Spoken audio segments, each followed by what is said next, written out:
Salut tout le monde, toujours dans le cadre de la présentation du journal et des factures, nous enchaînons avec l'exercice 4 qui porte sur Madame Benani qui reçoit auprès de son fournisseur Amourak une facture numéro 503 datée du 4 janvier 2014 pour un montant brut hors taxe de marchandises de 4500 dirhams, port hors taxe effectué par les camions de Amourak le fournisseur qui s'estime à 300 dirhams, un escompte de 1%, une remise de 2%, TVA de 20% et un rabais de 500 dirhams.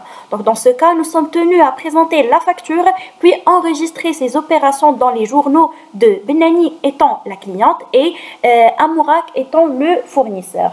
Donc là, en premier lieu, on est censé présenter la facture qui est adressée par le fournisseur à son client, bien à sa cliente Benani. Donc, nous allons commencer tout d'abord par le montant brut des marchandises qui s'estime à 4500 dirhams.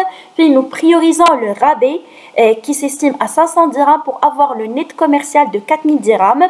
Puis nous procédons à la réduction de la remise de 2% pour avoir le net commercial numéro 2 ou bien le deuxième net commercial. Puis en dernier lieu, nous allons retrancher l'escompte de 1% pour avoir le net financier sur lequel nous allons calculer la TVA pour un taux de 20%. Nous ajouterons également le port forfaitaire de 300 dirhams et la TVA sur le port qui s'estime à 20% du montant pour avoir un net à payer de 5016,96 dirhams. Donc pour avoir ce montant, nous allons ajouter le montant de la TVA sur les marchandises, puis le montant de la prestation de service qui se rapporte au port forfaitaire, puis la TVA sur le port. Nous passerons maintenant au journal chez le fournisseur Amourak. Donc, comme nous savons, le fournisseur a effectué une vente de marchandises tout en accordant un escompte. Donc, l'escompte constitue une charge qui va être comptabilisée en débit pour un montant de 39,2 puisque ça porte sur 1% du service, puis le compte client puisque la vente a été effectuée à crédit.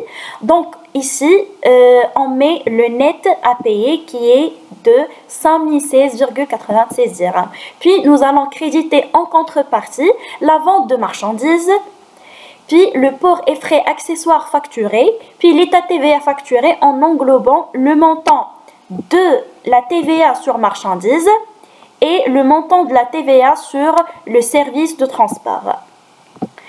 Et bien sûr, sans oublier le libellé. Maintenant, passons au journal chez le client Benani.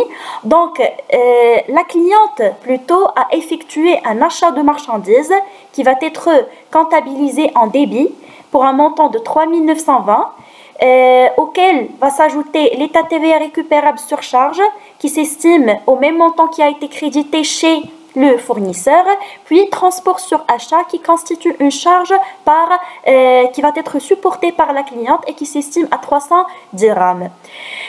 En contrepartie, nous allons créditer le compte fournisseur puisque l'opération a été effectuée à crédit pour un montant de 5016,96, donc pour un montant c'est le net commercial. Puis nous allons créditer également l'escompte obtenu parce que puisque ça constitue une charge pour le fournisseur, ça va constituer un produit pour le client. Sans oublier bien sûr le libellé.